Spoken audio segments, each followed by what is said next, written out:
Hello Mark, I'm Allison, Lin Jiahui. My student number is S0341033. I'm a junior. Today I'm going to read a speech, How to Get Better at the Things You Care About, given by Eduardo Briceño. Most of us go through life trying to do our best at whatever we do, whether it's our job, family, school, or anything else. I feel that way. I try my best. But some time ago, I came to a realization that I wasn't getting much better at the things I cared most about. Whether it was being a husband, or a friend, or a professional or teammate. And I wasn't improving much at those things even though I was spending a lot of time working hard at them. I've since realized from conversations I've had and from research that this stagnation, despite hard work, turns out to be pretty common. So I'd like to share with you some insights into why that is and what we can all do about it. What I've learned is that the most effective people and teams in any domain do something we can all emulate. That go through life deliberately alternating between two zones, the learning zone and the performance zone. The learning zone is when our goal is to improve. Then we do activities designed for improvement, concentrating on what we haven't mastered yet, which means we have to expect to make mistakes, knowing that we will learn from them. That is very different from what we do when we're in our performance zone, which is when our goal is to do something as best as we can to execute. Then we concentrate on what we have already mastered and we try to minimize mistakes.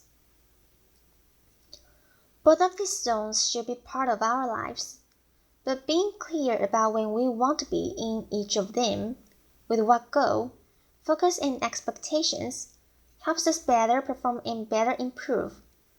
The performance zone maximizes our immediate performance, while the learning zone maximizes our growth and our future performance. The reason many of us don't improve much despite our hard work is that we tend to spend almost all of our time in the performance zone. This hinders our growth and, ironically, over the long term, also our performance. So what does the learning zone look like? Take Demosthenes, a political leader and the greatest orator and lawyer in ancient Greece. To become great, he didn't spend all his time just being an orator or a lawyer, which would be his performance zone, but instead, he did activities designed for improvement. Of course, he studied a lot. He studied law and philosophy with guidance from mentors, but he also realized that being a lawyer involved persuading other people, so he also studied great speeches and acting. To get rid of an odd habit he had of involuntarily lifting his shoulder, he practiced his speeches in front of a mirror, and he suspended a sword from the ceiling so that if he raised his shoulder, it would hurt. Laughter. To speak more clearly despite the lisp. He went through his speeches with stones in his mouth. He built an underground room where he could practice without interruptions and not disturb other people. And since courts at the time were very noisy, he also practiced by the ocean, projecting his voice above the roar of the waves. His activities in the learning zone were very different from his activities in court. His performance zone, in the learning zone, he did what Dr. Anders Ericsson calls deliberate practice. This involves breaking down abilities into component skills, being clear about what sub-skill we are working to improve, like keeping our shoulders down, giving full concentration to a high level of challenge outside our comfort zone, just beyond what we can currently do, using frequent feedback with repetition and adjustments, and ideally engaging the guidance of a skilled coach because activities designed for improvement are domain-specific, and great teachers and coaches know what those activities are and can also give us expert feedback. It is this type of practice in the learning zone which leads to substantial improvement, not just time on task performing. For example, research shows that after the first couple of years working in a profession, performance usually plateaus. This has been shown to be true in teaching, general medicine, nursing, and other fields, and it happens because once we think we have become good enough, adequate, then we stop spending time in the learning zone. We focus all our time on just doing our job, performing, which turns out not to be a great way to improve. But the people who continue to spend time in the learning zone to continue to always improve. The best salespeople at least once a week do activities with the goal of improvement. They read to extend their knowledge, consult with colleagues or domain experts, try out new strategies, solicit feedback, and reflect. The best chess players spend a lot of time not playing games of chess, which would be their performance zone, but trying to predict the moves grandmasters made and analyzing them. Each of us has probably spent many hours typing on a computer without getting faster.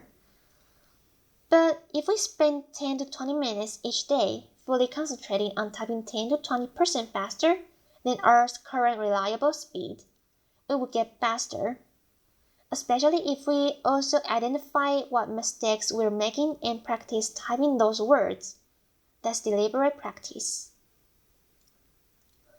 In what other parts of our lives, perhaps that we care more about, are we working hard but not improving much because we're always in the performance zone? Now, this is not to say that the performance zone has no value. It very much does. When I needed a knee surgery, I didn't tell the surgeon, poke around in there and focus on what you didn't know. Laughter. We'll learn from your mistakes. I looked for a surgeon who I felt would do a good job, and I wanted her to do a good job. Being in the performance zone allows us to get things done as best as we can. It can also be motivating, and it provides us with information to identify what to focus on next when we go back to the learning zone. So the way to high performance is to alternate between the learning zone and the performance zone, purposefully building our skills in the learning zone, then applying those skills in the performance zone. When Beyoncé is on tour during the concert, she's in her performance zone, but every night when she gets back to the hotel room, she goes right back into her learning zone. She watches a video of the show that just ended. She identifies opportunities for improvement for herself, her dancers, and her camera staff. And the next morning, everyone receives pages of notes with what to adjust, which they then work on during the day before the next performance. It's a spiral to ever-increasing capabilities, but we need to know when we seek to learn, and when we seek to perform, and while we want to spend time doing both. The more time we spend in the learning zone, the more we will improve. So how can we spend more time in the learning zone? First, we must believe and understand that we can improve, what we call a growth mindset. Second, we must want to improve at that particular skill. That there has to be a purpose we care about, because it takes time and effort. Third, we must have an idea about how to improve, what we can do to improve, not how I used to practice the guitar as a teenager, performing songs over and over again, but doing deliberate practice. And fourth, we must be in a low-stakes situation, because if mistakes are to be expected, then the consequence of making them must not be catastrophic, or even very significant. A tightrope walker doesn't practice new tricks without a net underneath, And an athlete wouldn't set out to first try the new move during a championship match. One reason that in our lives we spend so much time in the performance zone is that our environments often are unnecessarily high stakes. We create social risks for one another, even in schools which are supposed to be all about learning. And I'm not talking about standardized tests. I mean that every minute of every day, many students in elementary schools through colleges feel that if they make a mistake, others will think less of them. No wonder they're always stressed out and not taking the risks necessary for learning. But they learn that mistakes are undesirable inadvertently when teachers or parents are eager to hear just correct answers and reject mistakes rather than welcome and examine them to learn from them, or when we look for narrow responses rather than encourage more exploratory thinking that we can all learn from. When all homework or student work has a number or a letter on it and counts towards a final grade, rather than being used for practice, mistakes, feedback, and revision, we send the message that school is a performance zone. The same is true in our workplaces.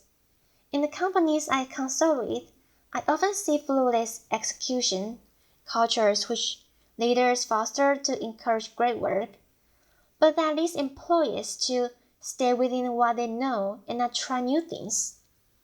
So companies struggle to innovate and improve, and they fall behind. We can create more spaces for growth by starting conversations with one another about when we want to be in each zone. What do we want to get better at and how? And when do we want to execute and minimize mistakes? That way, we gain clarity about what success is, when and how to best support one another. But what if we find ourselves in a chronic high-stakes setting and we feel we can't start those conversations yet? Then here are 3 things that we can still do as individuals. First, we can create low-stakes islands in an otherwise high-stakes sea. These are spaces where mistakes have little consequence. For example, we might find a mentor or a trusted colleague with whom we can exchange ideas or have vulnerable conversations or even roleplay. Or we can ask for feedback-oriented meetings as projects progress.